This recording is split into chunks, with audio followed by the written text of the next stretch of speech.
here and we're here to support her. So Keisha McEwen, thank you.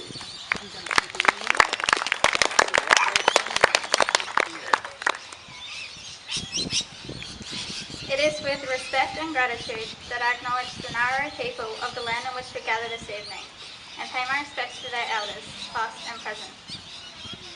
1 woman per week in Australia dies at the hands of her current or former partner. 1 in 3 Australian women will be affected by domestic violence in their lifetime. That's a woman just like you or me, your daughter, your mum, the lady that sold you a coffee with a smile, or a woman at work who you never would have pegged as having slept in her car last night because she was too scared to go home. Statistically, 1 of these women will die this week, and I don't think any women believe that they will become an addition to these statistics. I didn't. I thought I was exempt. I thought I was the exception to the rule. I was not. I am a survivor.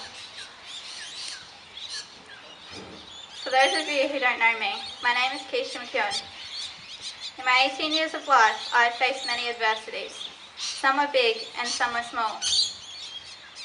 It's been a tough ride, but it would have been tougher if I had to do it alone, which at one point, that's all I wanted to do. I pushed people out, I didn't speak to anyone about what was going on for me, and I completely shut down.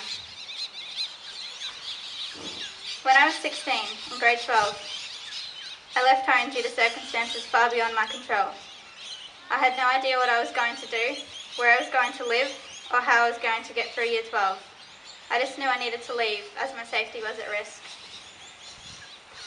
The school had to be notified about my situation, and then I had to speak to the guidance counsellor there. I was then referred to Whitsundays Crisis and Counselling, where I now see Mandy, who has been one of the brightest lights in my darkest hours. For a lot of our sessions, I barely said a word, hoping that maybe if I didn't talk to her, she would think I'm okay. It didn't work that way. Mandy never gave up on me. Even when I tried to end my life, she was the first to be there with me and stayed with me in the hospital until I was transferred to Mackay. Having to talk to someone about what I went through was the best thing I've ever done, although I didn't think that at the time. It made dealing with it a lot easier when I spoke about it to someone who genuinely listened and cared, which is why I encourage you to speak up and reach out if you are a victim of domestic violence. It's not just professionals that have helped me, but my brother, sister, and friends also. My brother and sister have been so supportive, and I'm so grateful to have them in my life. We've been through more than other siblings, but stuck by each other's side and been each other's rock through a lot of adverse situations. I wrote the following poem to express what I was going through.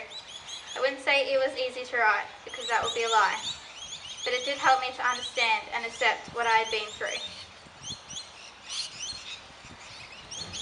Another night, just like the rest. I hear the floor creak, closer and closer to my bedroom door. I try to stay quiet, hiding under the covers, though I know he will find me. I hope he doesn't hear my heartbeat, or hear me praying God will protect me tonight. But as I do, I begin to cry, because I know tonight's one of those nights when God just doesn't hear me. I let out one more sob, and the door swings open.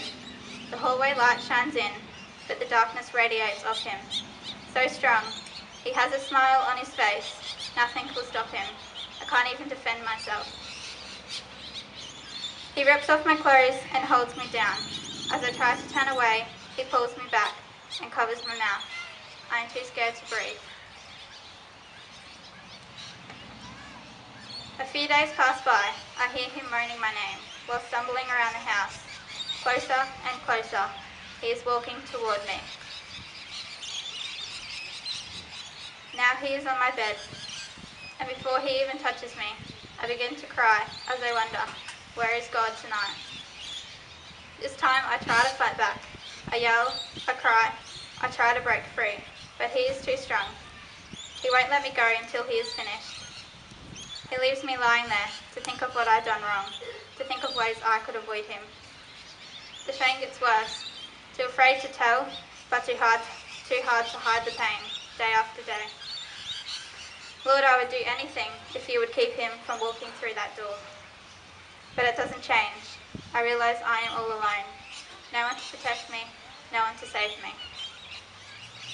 Suicide is a high option. God, why have you abandoned me? Can you not see the tears I cry? I will hurt myself later after you have hurt me. This blood that stains the sheets, tangled up on my bed, reminds me of the words, the images you have put inside my head. I can still feel you touching me, grabbing me, forcing my body closer to yours. The feeling of your cold hands all over me, I constantly try to wash away from my scarred skin. You took things I'll never get back. My childhood, my innocence, my self-respect, my trust, my sense of belonging. The pain I hold inside, you will never know. You'll never understand that my scars don't even begin to show. Thank you to Whitsunday Crisis and Counselling and Whitsunday Neighbourhood Centre for the unending support you give to our community in the hope that Australia becomes the safest place.